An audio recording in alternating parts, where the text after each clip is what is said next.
Nintendo stopped doing this with Mario. They do it with Zelda. They do it with Yoshi. They do it, now and then, with Kirby. Heck, they even did it with Bayonetta. But when did they last do it with Mario?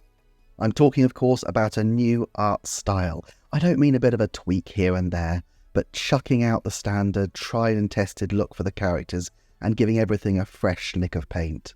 Granted, the Super Mario Bros. Movie did have a unique art style of its own, but it's not a game, so I'm treating it as a separate matter for this conversation. It all started out well enough for Mario. Each new NES and SNES game had a slightly different art style, mainly as the developers grasped the technology. One of the big aesthetic leaps was including Baby Mario in the storybook style Yoshi's Island, and then of course we had Paper Mario on the N64. But those days of heady invention and artistic fervour seem to have long gone for the plucky plumber.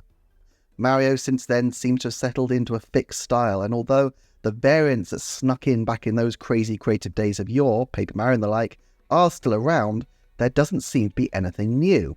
Indeed, one of the issues with the new Super Mario Bros. Series is the quite generic, repeated house style that is carried through all 4 Super Mario Bros. Games, new Super Mario Bros. I should say, and Super Mario Run, and all sorts of Mario merchandise. Look, it makes absolute sense for Nintendo to keep their mascot consistent, but even the Pokemon games explore different looks with, for example, the storybook style of Pokemon Mystery Dungeon. The outlier, yes, is Paper Mario, but surely, Paper Mario has pretty much tried every paper-themed gimmick in the book. Stickers, colours, origami. I'm not saying they can't do the wallpaper-themed game next, but at a certain point, surely a different aesthetic is called for. So, let's see if we can forecast where Nintendo might go next if and when they decide to take a fresh look at Mario. Number 1. Yarn Mario.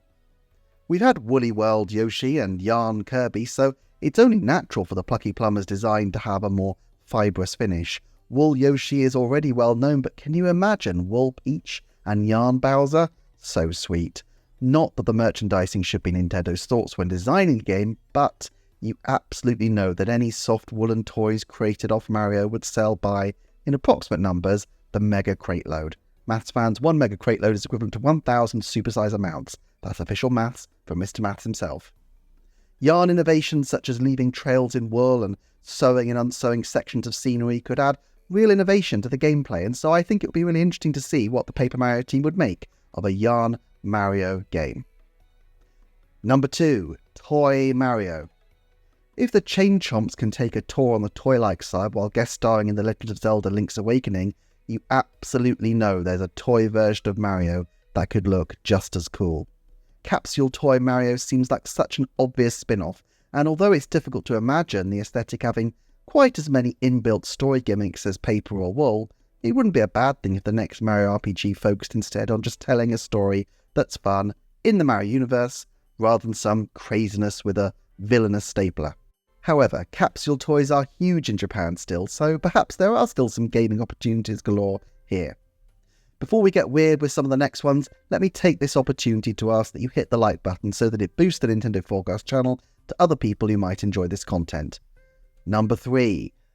Lego Mario. Okay, Lego Mario definitely already exists. It would be a really weird step if Nintendo made a game of the toy of the game, but weirder things have happened. Lego has been expanding into films and games for a long time, and Mario is becoming a relatively well-established part of Lego's lineup. I can't imagine Nintendo doing this as a first-party project, but although in some respects their mustachioed mascot is highly protected, in other respects I can absolutely see Nintendo allowing others to try their hand with their own take on Mario. They allowed Ubisoft to give him actual guns, and they're working closely with Illumination on the movies. Although Nintendo are, in some respects, very controlling, for the right creative partners they seem to allow some flexibility. And let's face it, LEGO are a great partner for Nintendo, fully simpatico with their central mission to surprise and delight. Traveller's Tales, who have worked on most of the LEGO games, have a storied history going back to one of my favourite underrated Sonic games of the era, Sonic R, so I can see them taking seriously the chance to work with Mario.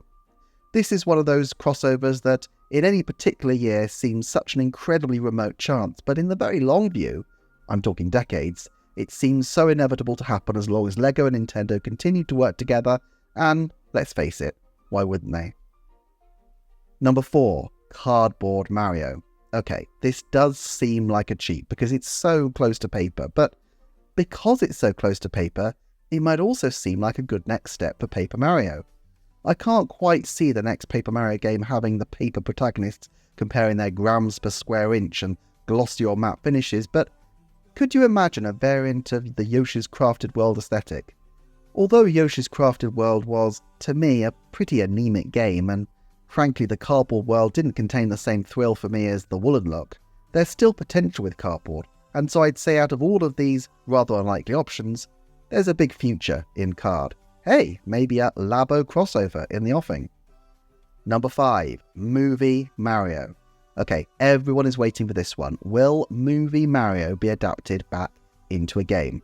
Look, I don't really expect any of the core Mario titles to recognise the film in this way. Nintendo will want the movie and game aesthetics of the character to be recognisably distinct. Having said that, the film has been such a huge success, and you can imagine films continuing indefinitely, which means that, as with LEGO, it's one of those options that is unlikely in the short term, but tends towards inevitable in the longer term. I can't see them tasking Intelligent Systems to put Movie Mario into an RPG, mind you.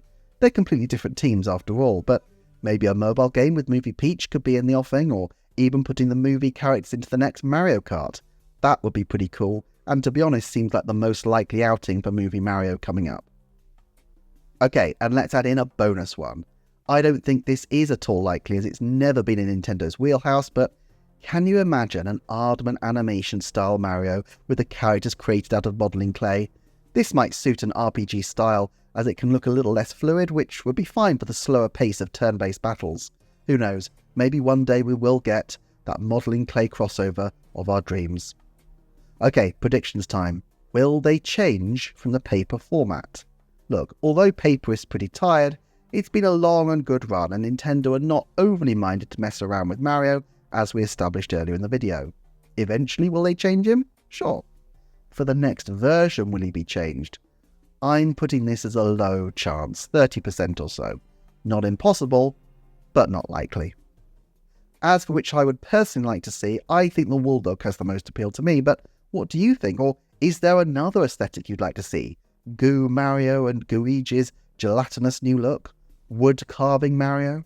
Mario and Luigi made entirely of fruit and vegetables? Let me know in the comments, and in the meantime, check out this video on the screen for more Nintendo forecasting. Take care, and stay cool.